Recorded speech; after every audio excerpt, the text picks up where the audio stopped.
ang mga kwento ng pag-ibig, kwento ng buhay at kwento ng pag-asa dito sa Barangay Love Stories. Love Stories. Parte na ng buhay ang pagkabigo at mga kalungkutan. Ngunit hindi lamang ang mga ito ang magdidikta sa ating kapalaran dahil ultimo masasalimuot na bagay ay may katapusan. Ikaw, kabarangay, sinubukan na ba ng pagkakataon? Dear Papa Dudut, naranasan niyo na ba na mabigo sa pag-ibig? Up to the point na hindi na kayo naniwala sa kapangyarihan ng pana ni Cupido dahil kota na kayo sa heartbreak. Ako kasi ay oo at tinanggap ko na lamang talaga na hinding-hindi na ako makakatagpo ng matinong lalaki na mapapangasawa. Pero bago tayo mag-dive sa masalimuot kong love life, ay pabati muna po, Papa Dudut, ng isang magandang araw sa mga katulad kong avid listener ng Barangay Love Stories. Ako nga pala si Emmy. Simpleng babae na taga 13 Martires, Cavite. Kaka 36 ko lamang this year at kasama ko sa munti naming tindahan ang maganda kong Mamas Celia na fan ni Papa Dudut. Sa katunayan ay siya ang humimok sa akin na magpadala ng sulat sa inyong istasyon upang maipangalandakan ko raw sa buong Pilipinas ang aking love story. Kagaya ng sinabi ko kanina ay medyo hindi talaga ako sineswerte pagdating sa aspetong yon ng buhay ko. At ang mama ko nga ang saksi sa bawat luha na iniiyak ko, sa bawat maling lalaki na nakikilala ko.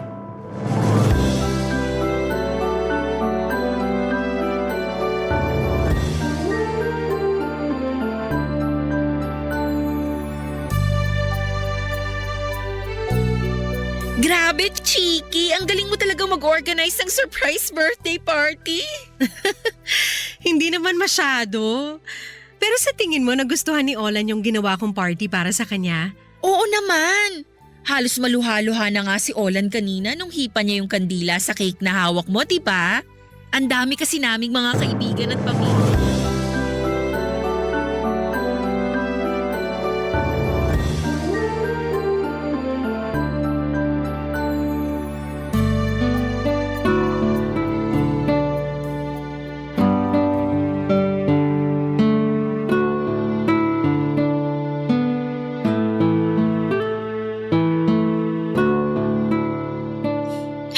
Tapos ayun, nagkahulihan na kaming tatlo. Oh, ano nangyari? Siyempre nagalit ako. Gustong-gusto ko siyang sampalin. Pero pinigilan ko lang yung sarili ko kasi di niyo naman ako pinalaking bayolente, di ba? Oo, pero pag agrabyado ka na, dapat lumaban ka pa rin. Ay naku, kung ako yan, hindi lang sampal ang aabutin sa akin ng tukmol na yon. Baka pag pira-pirasuhin ko pa sila ng babae niya. Naisip ko nga rin yan pero emosyonal na talaga ako nung time na yun, ma. At saka, imbis na gawin sa kanila yun, di iniyak ko na lang. Pero nagawa ko pa rin naman siyang papiliin kung ako ba o yung babae niya. Kaso, yung babae niya yung pinili niya. Tahan na anak. Baka pag may pumasok na customer, mapagkamalan kang inaabuso dyan. Akala ko ba naka-close yung signage ko sa lunch break? Ay, oo nga pala. Ay, oo siya, sige na. Umiyak ka lang dyan. Ilabas mo lang lahat-lahat ng hinanakit mo kaysa naman maipon pa't bumigat ang dibdib mo. Oh, nandito lang ang mama mo. Kakampi mo ako. Salamat, ma. Pero ang sakit-sakit lang talaga eh. Akala ko kasi siya na, pero hindi pa rin pala. Akala ko iba siya sa tatlo kong ex na niloko lang din ako. Pero mas masaway pa pala siya. Sobrang sakit ng ginawa niya sa akin, ma. Durog na durog ang puso ko. Hindi lang naman ikaw ang tininaydor ng tukmol na yon. Ako rin nanay mo. Kasi naniwala ako at nagtiwala sa intensyon niya at pagmamahal sa'yo. Tapos kamukat-mukat sasakan ka lang pala niya ng gusto. Aba, iharap mo sa akin yung lalaking yan para makita niya hinahanap niya. Pati mata niya, lalatayan ko. Wag na, ma. Ayoko na nga siyang makita eh. Kahit sandali lang, maiganti lang kita. Wag na po. Pabayaan na lang natin na makarma siya pati yung babae niya. Minsan mabagal ang karma, kaya dapat unahan na natin. Manaman eh.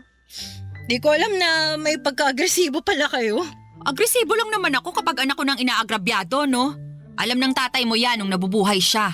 Tatahi-tahimik lang ako sa tabi pero pag pamilya ko na ang inaape, ipapasilip ko sa mga hudas na yun ang pintuan ng impyerno. Silip lang ha kasi hindi ko naman sila pwedeng patayin. Kumalma na po kayo, ma. Okay na ako. Nahimasmasan na ako kasi naiyak ko na lahat eh. Salamat din po, ma, kasi lagi kayong nakikinig sa drama ng buhay pag-ibig ko. Wala namang kaso yun kasi nanay mo naman ako. Pero naaawa ako sa'yo dahil lagi na lang ganyan ang nangyayari sa buhay pag-ibig mo.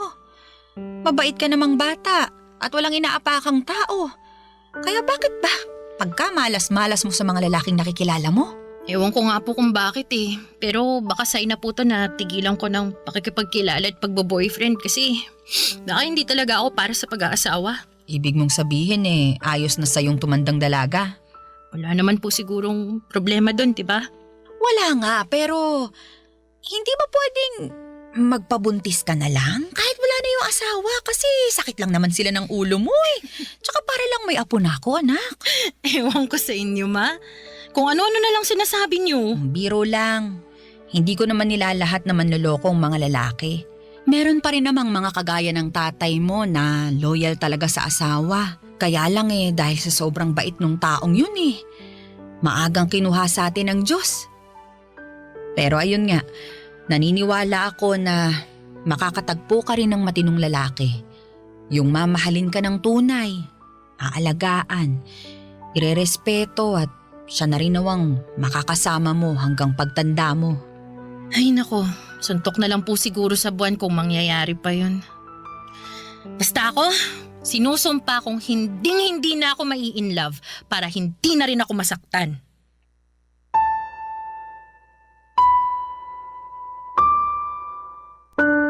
Papa Dudut, that was 2017 before pandemic. 28 years old na ako noon at kaunting split at tumbling na lamang ay malapit nang lumagpas sa kalendaryo ang aking edad. Nakaapat na boyfriend na rin naman ako simula makapagtapos ako sa kolehiyo pero lahat sila ay may common denominator. At yon ay ang pagiging unfaithful nila. Kaya nga pagkatapos ng huli kong heartbreak ay sumumpa ako sa harapan ng nanay ko with matching pa-cross my heart pa na hindi ako mai-in love. Kaya naman binuhos ko na lamang ang lahat ng panahon ko sa munti naming negosyo. Mayroon kasi kaming mini grocery at bigasan. Kami lang ng mama ko ang namamahala noon simula nang namatay ang papa ko at yun na talaga ang main source of income namin.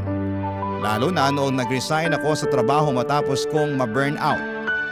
Sa kakailangan din kasi ni mama ang aking tulong. Mabilis na lumipas ang 5 buwan. Masasabi kong okay naman ang takbo ng lahat hanggang sa may asungot na dumating sa buhay ko na ang pangalan ay Nolan.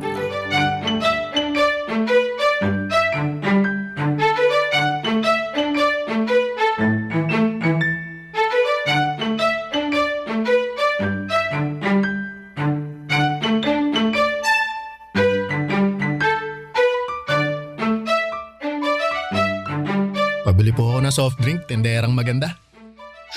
Pwede bang bumili ka na lang ng walang kasamang daldal? Dami mong sinasabi.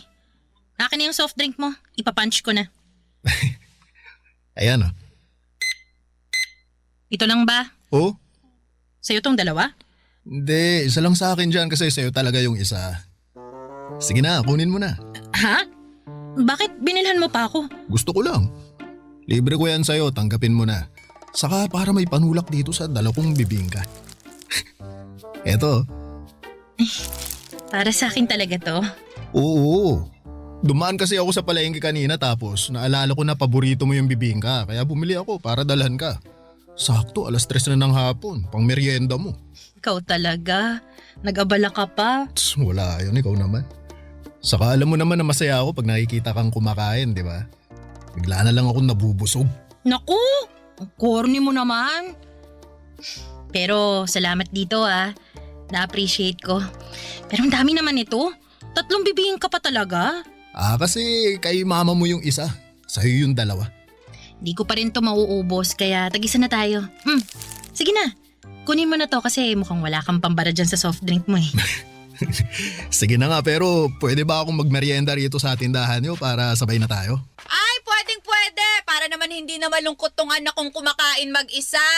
Ma, hindi naman ako malungkot Sus! Malungkot ka kaya kapag wala si Nolan. Ay sige na, doon na muna kayo sa may loob kumain. May mesa doon. Ako na muna magkakaharito. Doon na.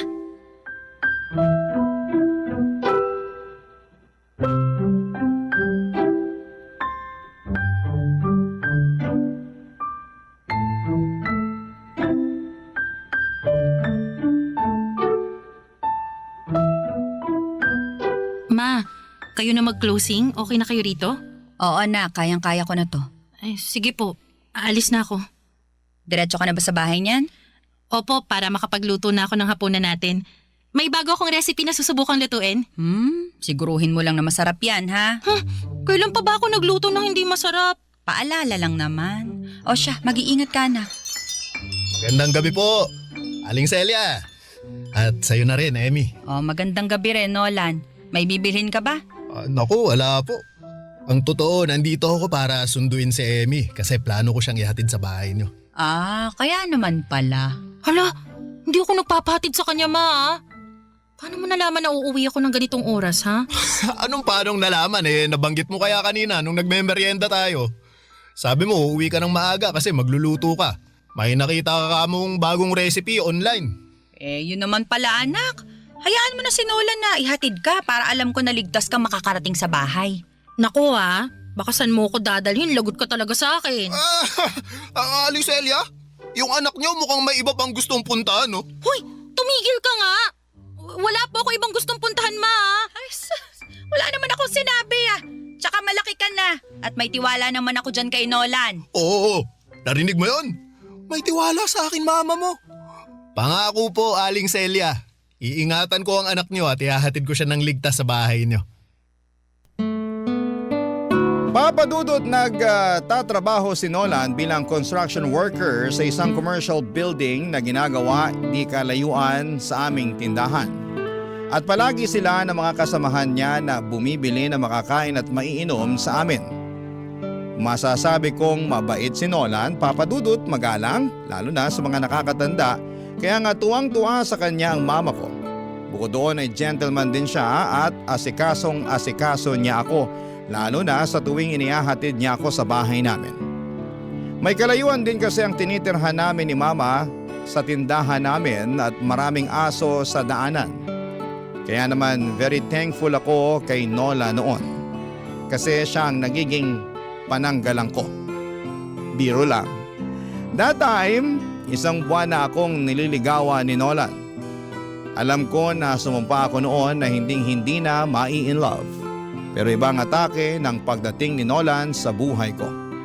Hindi kagaya ng mga ex-boyfriend ko ay hindi bumilis ang tibok ng puso ko at wala akong nakitang imaginary fireworks nang magtama ang aming mga paningin. Sa halip ay pagkayamot ang naramdaman ko matapos niyang kindatan agad ako. Pero nung unti-unti ko na siyang nakikilala, ay pawang kapayapaan na ng puso ko ang dala niya sa aking buhay, Papa Dudut. Barangay Love Stories. Barangay Love Stories. At dahil nga sa pagiging maginoo ni Nolan ay nagka-developan kami, Papa Dudut.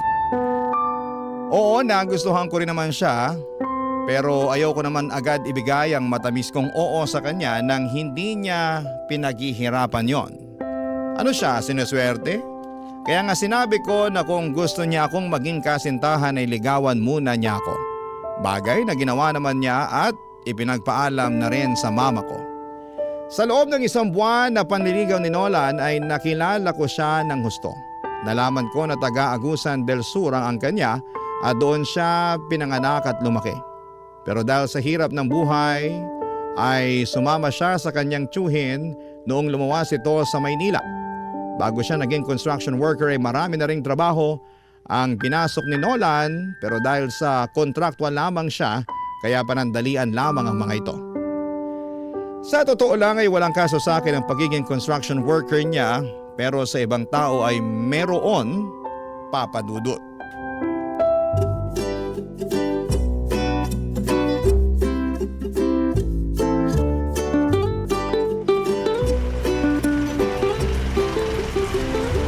Buti naman naisipan mo na sumama sa amin ng mga tropa natin.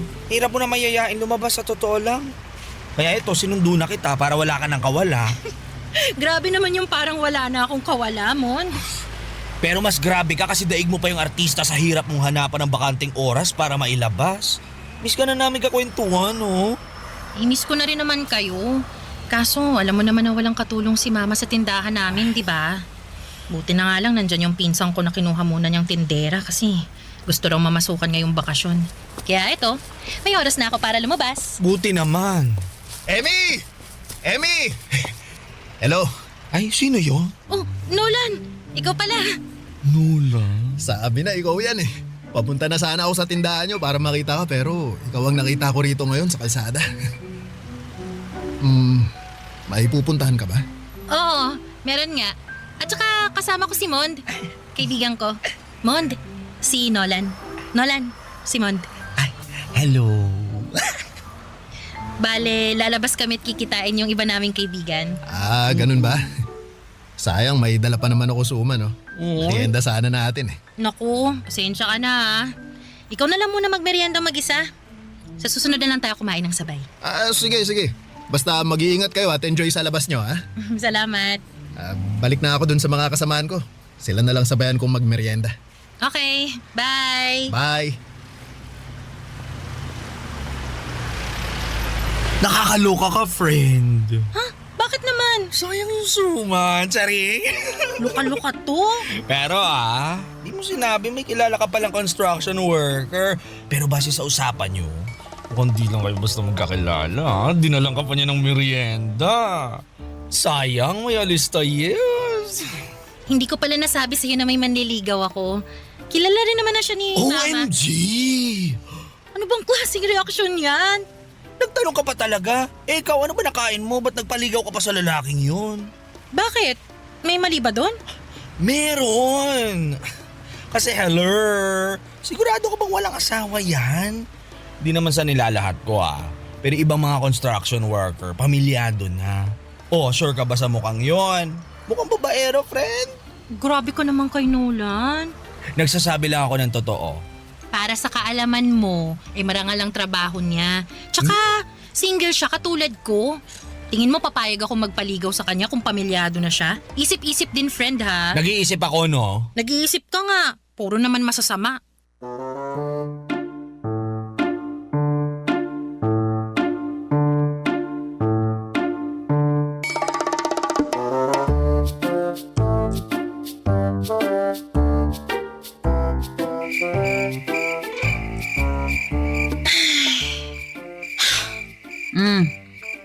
Kanino ko pa napapansin yung pagbubuntong hininga mo dyan, anak ka? May problema ba? Wala naman po, Ma. Hindi ako naniniwala na wala, kaya sabihin mo na sa akin. Makikinig ako. Salamat, Ma. The best talaga kayo. Tipong wala pa akong sinasabi, pero ramdam niyo na may pinagdadaanan ako. Ano pat anak kita at nanay mo ko, di ba? Ano ba kasing nangyari? May problema ba kayo ni Nolan? Wala po kaming problema ni Nolan. Ang totoo, gusto ko na nga po siyang sagutin Kaya lang, nagdadalawang isip ako. Sabi kasi ng mga kaibigan ko, wala raw akong future sa kanya. Dahil ganun lang yung trabaho niya. Kesyo ano raw ba tinapos ni Nolan? Tapos pinagpipilitan pa nila na babaero daw yung mga nagko-construction. Sabay hirit na hindi naman daw nila nilalahat.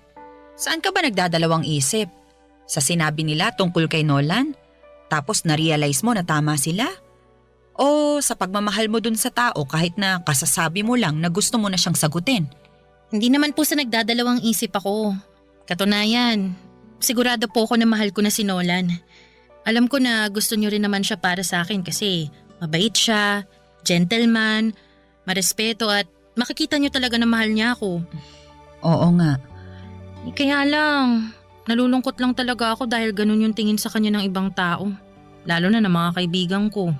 Ibig mong sabihin, nag-aalinlangan ka kasi ano na nga lang ba ang sasabihin ng iba sakaling sagutin mo siya? Tama? Ganun na nga po, ma.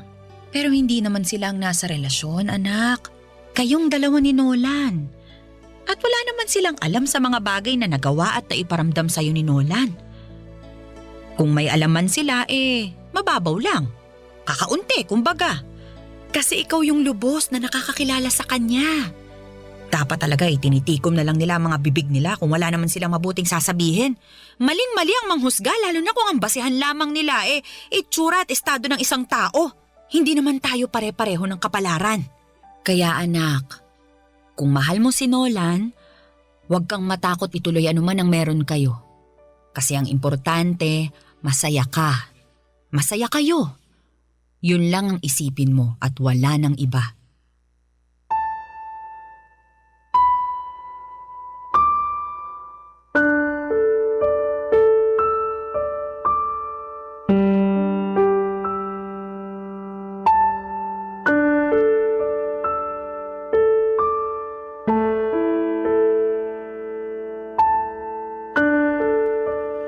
Papadudot mga kabarangay, kahit kailan talaga ang nanay ko ang laging kakampi ko sa lahat ng aspeto ng aking buhay. Nariyan siya para bigyan ako ng gabay. Alam ko sa aking puso na hindi ko na lang basta nagugustuhan si Nolan dahil mahal ko na siya. Kaya nga malaki ang pasasalamat ko sa aking mama kasi sinuportahan niya ako sa plano kong pagsagot kay Nolan upang maging boyfriend ko. Makaraan ng 2 buwan simula nang maging kami ay nag-live-in na rin kami matapos niya akong mabuntis. Bale doon muna kami sa bahay tumira at tumao pa rin ako sa aming tindahan habang nagtatrabaho po itong si Nolan. Kaya lang ay nakunan ako at masasabi ko na mas masakit pa yon kesa sa mga heartbreaks na napagdaanan ko. Taong 2019 ay sinubukan ulit naming makabuo ni Nolan pero sa pangalawang pagkakataon ay nawala na naman sa amin ang anak namin. Sobrang sakit, Papadudot, dahil bilang isang ina na 2 beses namatayan ng anak ay durog na ang puso ko. Bukod sa mama ko ay saksi rin si Nolan sa aking pagdadalamhati, Papadudot.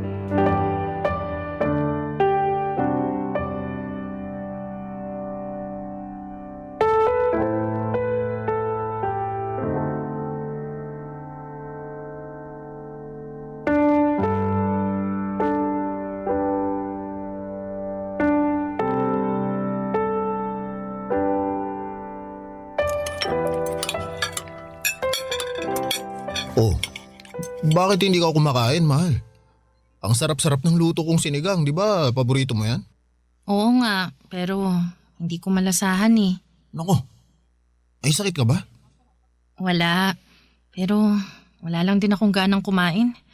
Di nga ako gutom kaya matutulog na lang siguro ako. Teka, mamaya ka nang umalis, mahal. Bakit ba? Anong bakit ba? Kanina ka pa hindi kumakain tapos sasabihin mo hindi ka nagugutom?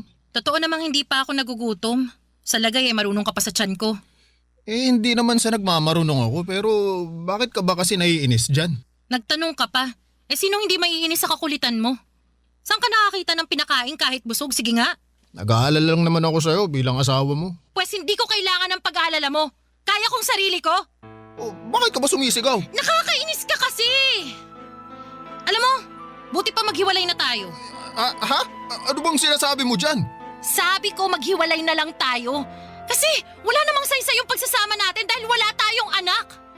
Di ba? 2 beses na akong nakunan. Ibig sabihin walang kakayahan ang lintik na matres na to na magdala ng bata. Kaya laging nalalaglag at nawawala sa atin. Kaya naisip ko na baka ayaw talaga tayong bigyan ng anak. Kaya nga hiwalayan mo na lang ako para makahanap ka ng babaeng kaya kang gawing tatay. bakit ko naman gagawin yun? Mahal kita. Hindi ka ba nakikinig? Hindi nga kita kayang gawing tatay. Hindi kita kayang bigyan ng anak kasi nga may problema yata tong matres ko. 2 anak na natin yung nawala sa atin, Nolan. At kahit na gustuhin ko pang subukan ulit natin, natatakot na ako baka maulit lang yung nangyari. Ang sakit-sakit sa akin.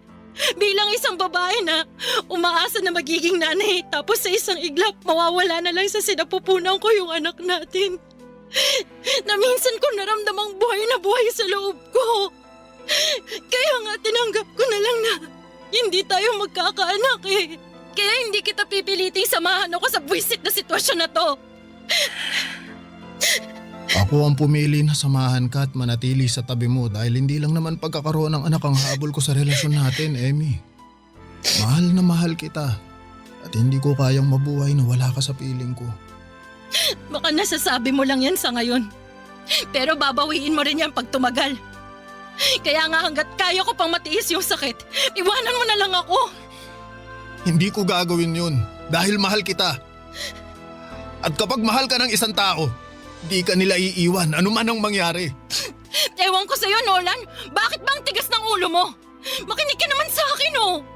Binibigay ko na nga sa'yo yung kalayaan mo kasi ikaw meron ka pang pagpipilian. Pwede ka pang magkaanak. Samantalang ako hindi na. Ayoko nang magkaanak kung hindi naman kita makakasama. Ayos lang sa akin na hindi maging tatay. Ang hindi ayos sa akin, yung ipagtabuyan mo ako at mawala ka sa akin. Mahal kita, Emmy. Hindi lang sa mga panahon na mabuti, kundi lalong-lalo na sa mga pagkakataong sinusubok tayo. At nakahanda akong patunayan sa iyo yung pagmamahal na yun sa pamamagitan ng pananatili sa tabi mo. Kaya pakiusap, huwag mo na akong paalisin. Huwag mo na akong itaboy. Kasi nasasaktan ako.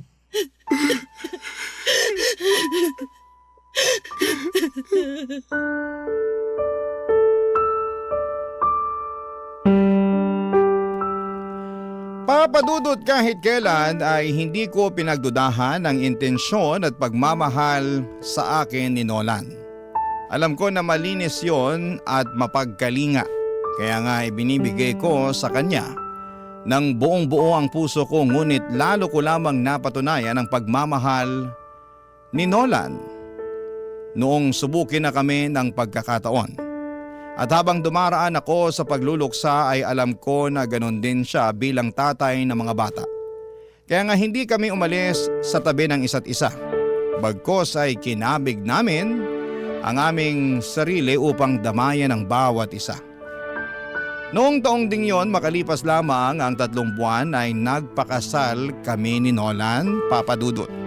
Simple lamang ang naging seremonya at sa Huwes lamang kami kinasal. Kaunti lang ang aming bisita at walang masyadong naganap na programa sa reception. Ngunit ipinangako sa akin ni Nolan na hindi niya ako iiwanan habang buhay at pakamamahalin. Barangay Love Stories. Barangay Love Stories. Papadudot dahil nga kasal na kami ni Nolan ay pangarap na naming makapagbukod ng bahay. At kahit na ibig sabihin noon ay maiiwang mag-isa ang mama ko sa tinitirhan namin, ay muli pa rin niyang sinuportahan ang desisyon naming mag-asawa. Pero dahil wala pa kaming sariling bahay ay nagrenta muna kami ng apartment na malapit lang din sa tindahan namin na pinapasukan ko, Papa Dudut. Tulad ng dati ay nagpaka-busy ako sa pagtatrabaho at kinuha ko na rin yung pagkakataon upang libangin ang aking sarili. Pag-uwi ko naman sa apartment namin ay nag-asikaso ako ng hapunan namin ni Nolan. Masasabi ko na napakasipag ng mister kong yon dahil halos siya na ang kumikilos sa paggawa ng mga gawaing bahay pagkatapos namin kumain at bago matulog. Siya rin ang naglalaba ng mga damit namin tuwing day off niya at pagkatapos ay hindi siya pumapalya na ilabas ako para makapasyal naman kami. Kaya nga masaya at kontento ang puso ko kahit kaming dalawa pa lamang. Ngunit nagbago ang lahat simula noong nagka-pandemic, Papa Dudut.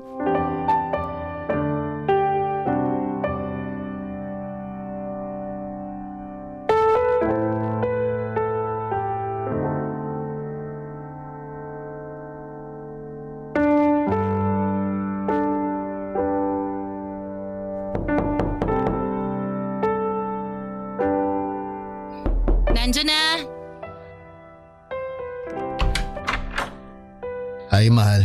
Hello, mahal. Ako nang bahala mag-disinfect ng sapatos mo dyan sa labas. Pasok ka na kasi mukhang pagod na pagod ka eh. Oo nga, hinahanap na ng puwet ko yung upuan eh. Upo ka muna tapos mag-spray ka ng alcohol. Isasara ko na muna tong pinto. O sige. Gusto mo ng tubig? Mamaya na, di naman ako nauuhaw. Pero pwede bang mag-usap tayo kasi may sasabihin sana ako. Ano yun? Teka, uupo muna ako. Tungkol saan ba yung pag-uusapan natin? Medyo kinakabahan yata ako, mahal. Pasensya ka na ha. Kasi hindi magandang balita itong sasabihin ko eh. Ano nga kasi yun? Simula bukas, wala na akong trabaho. Ha? Bakit naman? Postpone yung proyekto namin dahil sa pandemic. At di naman daw kami kayang swelduhan ng amo namin nang wala kaming ginagawa. Sabi nila ipapatawag na lang daw kami pag naging maluwag na yung quarantine pero sino ba naman ang nakakaalam kung kailan mangyayari yun, di ba? Saka tinapat na kami ng forma namin na baka matagalan pa yun kaya mabuti pa maghanap-hanap na raw kami ng ibang mapagkakakitaan.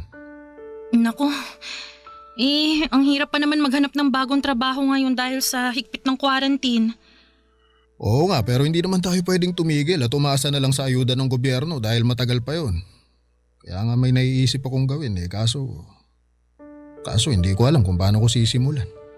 Sige lang, sabihin mo sa akin, baka makatulong ako. Gusto ko sanang mag-apply na rider. Yun bang nagde-deliver ng pagkain at kung ano-anong pasabay na pwedeng bilhin sa labas? Uso naman yun ngayon lalo kailangan ng mga tao dahil nga limitado pa yung pwedeng lumabas, di ba? Kaya lang, ang problema wala akong motor eh. Naisip ko namang hiram sa tsuhin ko pero hindi pa ako nakakapagsabi. Kaya lang, sabi mo nga, di ba? Uso yun ngayon kaya baka ginagamit din ng tsuhin mo yung motor niya. Ay, buti pa, kay mama tayo manghiram. Hindi ng motor kasi wala naman siya nun eh. Yung pera pambili ng motor, kahit yung mumurahin lang. Uy, naku wag na. Nakakaya naman sa mama mo, mahal. Hindi yun. Akong bahala. Tsaka sigurado naman ako na maiintindihan ni mama yung sitwasyon eh. Subukan lang natin. Kung may papahiram siya, edi salamat. Kung wala, salamat pa rin. Ay, kunin ko lang yung cellphone ko. Tawagan ko siya.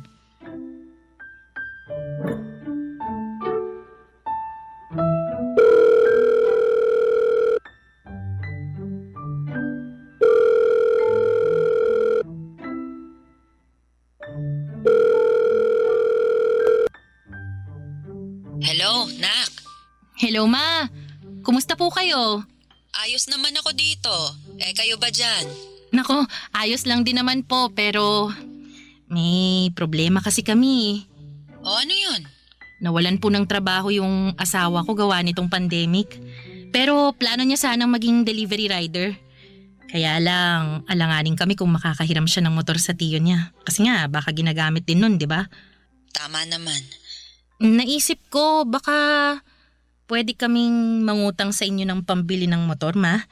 Babayaran din naman namin paunti-unti para lang merong magamit si Nolan. Mahal, pwede ko bang kausapin si mama? Excuse me lang po, ma. Kausap ko na siya, mahal. Sinabi ko na sa kanya yung sitwasyon. Narinig ko naman yun pero ako na ang kakausap sa kanya. O sige, ito na yung cellphone ko. Salamat. Hello po, ma. Oh, hello, Nolan. Pasensya na po kayo kung kailangan naming mangutang sa inyo ni Emmy. Kung meron lang naman. Pangako, babayaran din po na namin kayo. Meron naman akong naitatabi dito at payag din ako na ipahiram sa inyo. Tsaka huwag ka nang humingi ng pasensya dyan dahil hindi naman natin kontrolado ang sitwasyon.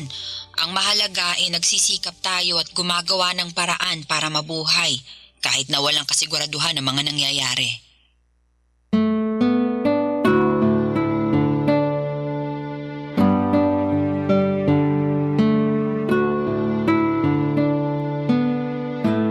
Papadudot malaki ang naging epekto ng pandemic hindi lang sa amin ngunit sa karamihan ng mga Pilipino na naghahanap buhay.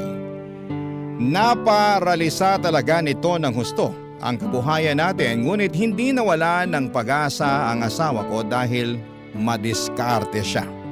Malaki rin ang pasasalamat ko sa aking nanay na nagpahiram sa amin ng pera upang maipambili niya ng motor na siyang ginagamit niya sa pagdi-deliver. Sobrang sipag at tiyaga ng asawa ko sa ginagawa niya. Kaya bilib na bilib ako sa kanya. Laging sinasabi sa akin ni Nola na gagawin niya ang lahat. Maibigay lang sa akin at sa magiging anak namin ang aming pangangailangan. At nakita ko talaga kung gaano siya ka-dedikado at ka-determinado. Bagay na lagi kong pinagmamalaki sa mama ko. Alam ko na nasa tamang lalaki na ako kaya masayang masaya ko. Isang gabi habang malakas ang buhos ng ulan, sa labas ay mayroong nangyari na masasabi kong nagpabago ng husto sa buhay naming mag-asawa, Papa Dudut.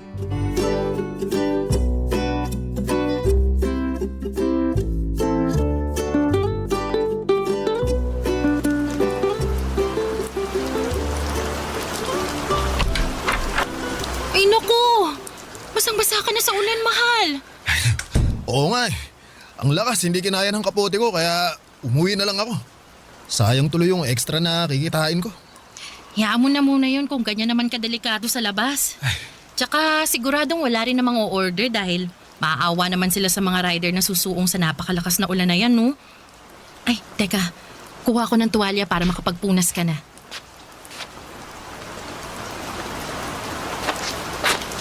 O ayan, magpunas ka muna.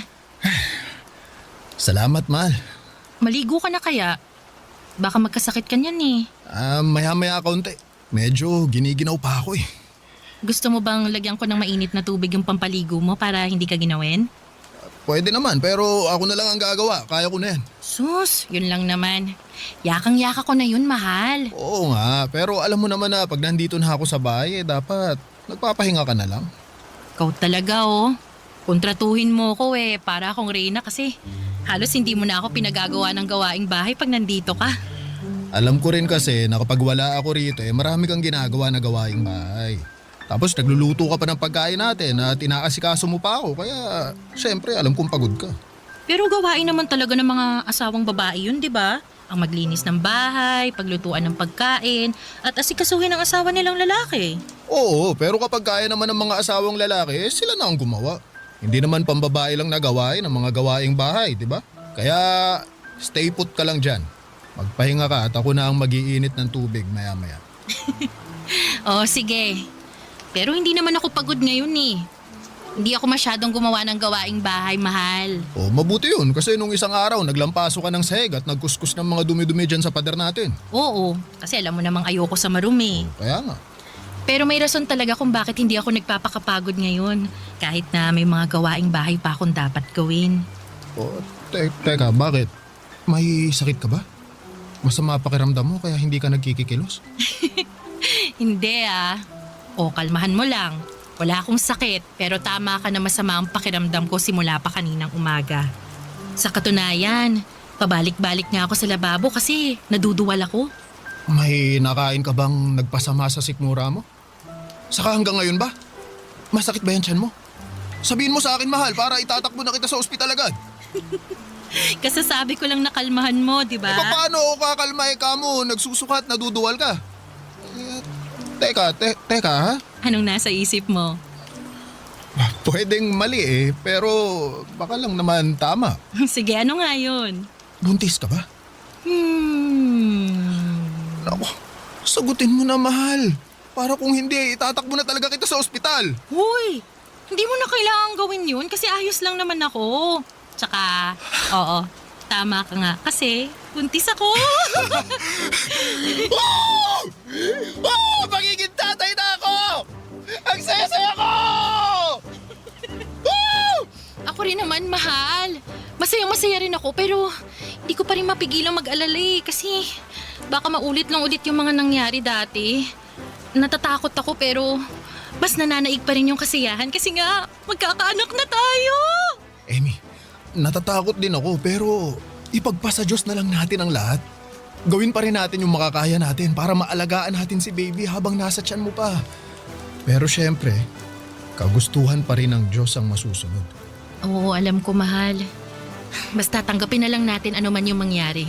Pero umasa pa rin tayo na sa pagkakataong to eh. Sana mabigay talaga sa atin ng Diyos yung regalo na matagal na nating hiling. Oo nga, mahal. Sana nga.